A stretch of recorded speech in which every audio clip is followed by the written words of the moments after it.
I've wanted to do this video for so long now, but I had to get through the last one, and now that I have my thoughts in order, I can finally do this review. This is my first non-Shadowhunters review and I am excited.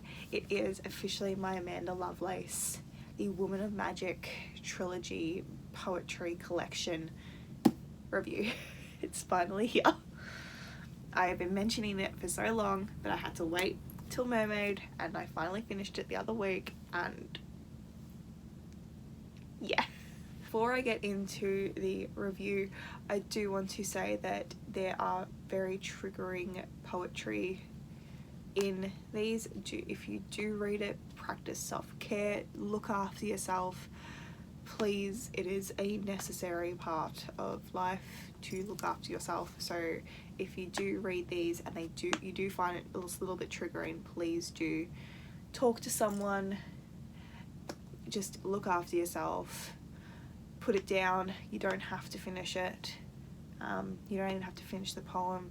Just skip on and keep going if you wanted to continue. The main triggers that I've found throughout it are abuse, whether it be mental or physical, depression and anxiety, and specifically eating disorders as well. I found that to be quite prevalent throughout it. So please do look after yourself when reading. But without further ado, let's get into the review. The trilogy consists of The Princess Saves Herself in this one, The Witch Doesn't Burn in this one, and The Mermaid's Voice Returns in this one. As you can tell, I have annotated all three of them. I found them to be something I just wanted to gravitate towards and go into it. Personally, my favourite is still probably the first one. I did enjoy The Princess Saves Herself in this one a little bit more. I probably enjoyed Mermaid more than Witch, but all three are absolutely fabulous because I did really enjoy all of them. I found the poems about depression and recovery on that part the most relatable, and the ones that probably hit home the most for me personally. I find poetry to be quite a nice part of recovery and mental health awareness, and I believe personally that Amanda's done a really good job across the board on all of them. My little favourite parts throughout them were the little Harry Potter references and the occasional poems that were in relation to either other poems or other works of literature, and ones that sort of screamed out like, this is in relation to this. My first one that I found was on page 10 of The Princess, and in part of it, it goes, magical accidents, flying envelopes, screeching owls, adoring giants, brooms that do more than sweep, friends who are always loyal. I found that to be a massive, like, Harry Potter, Harry Potter, Harry Potter, Harry Potter. I just saw Ron, Hermione and Harry, and I just found that to be a very quick connection. In The Witch, it actually just says on page 17, a wee bit of witch, she's got nothing on me, and I've only just begun.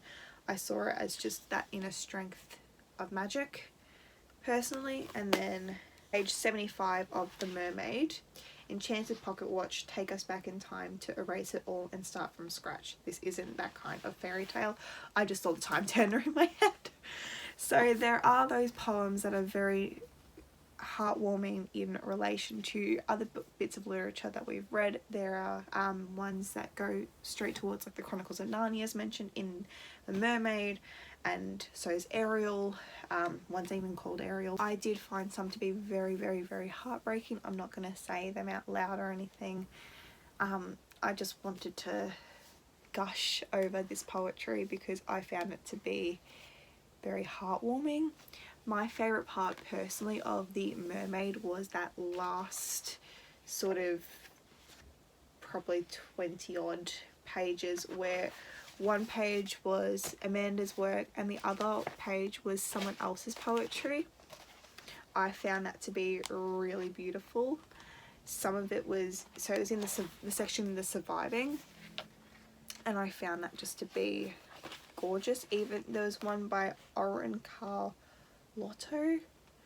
that really just spoke out personally to me on page 167. I'm very particular with my poetry, and that just came out at me and was like, yes, I'm here for it. There is a reason all 3 of these have gotten a lot of acclaim. All of these are part of the series Women Are Some Kind of Magic, and it can be taken both literally, as in we have magical powers, literal, or it can be taken a lot more figuratively, as we have this inner strength within us and we can overcome so much more than what you throw at us. I found this personally to be a very open story from Amanda Lovelace, in that sense of she's possibly gone through quite a lot of what she's written about. I don't know how much of it is own voices.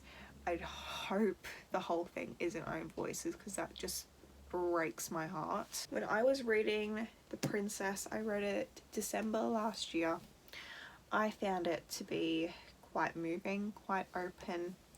I found the idea of that road to recovery, of going through something and then coming through on the other side and finding your own inner strength and your own perseverance, really touching. And that is a theme that is throughout all 3 of them. It is really hard to talk about poetry because it's not a storyline that you can discuss plot points or anything like that.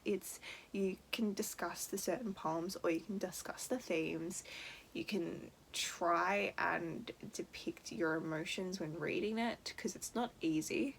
I found some connected to 13-year-old me, some connected to 20-year-old me, some connected to 16-year-old me. The ones where she's falling in love made me think about when I was 16 and I first met my current partner. There are some when it talks about, you know, body image and that idea of, you know, you're not good enough, and that brought me back to 15-year-old me and 14-year-old me. And there were some that were, you know, we are now a strong, cohesive person and we can pull through anything life throws at us, and that makes me think of me now. So it's a very personal preference when it comes to poetry, and not everyone's going to find the same enjoyment and the same connection that I do to this work, but personally I hope that people do find that connection in some aspect, even if it's just a single poem that just jumps out at you, because it's a beautiful thing to feel related to and to feel like someone else understands what you've gone through in your life and has put pen to paper so then other people can recover and join forces together. That's where I'm going to leave it, because it is, as I said, hard to talk about poetry, but I did want to open a discussion about Amanda Lovelace's poetry. It's a very safe place to talk about your own emotions through poetry. It leaves you with a bit of a filter between what's real and what's fictitious, and I just found it very moving, and I do recommend it. It is beautiful. As I said, I do recommend a lot of self-care when reading it.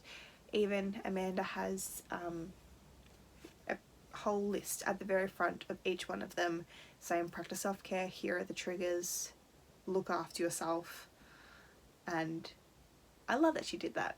I thought that was really good.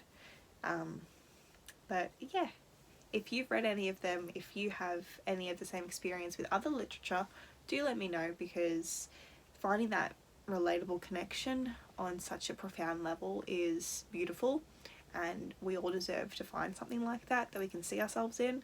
And yeah, so I hope you guys enjoyed. I know it's not a long video about it, but I didn't really have too much to say. I just wanted to open that conversation and say out loud how appreciative I am of these poetry collections.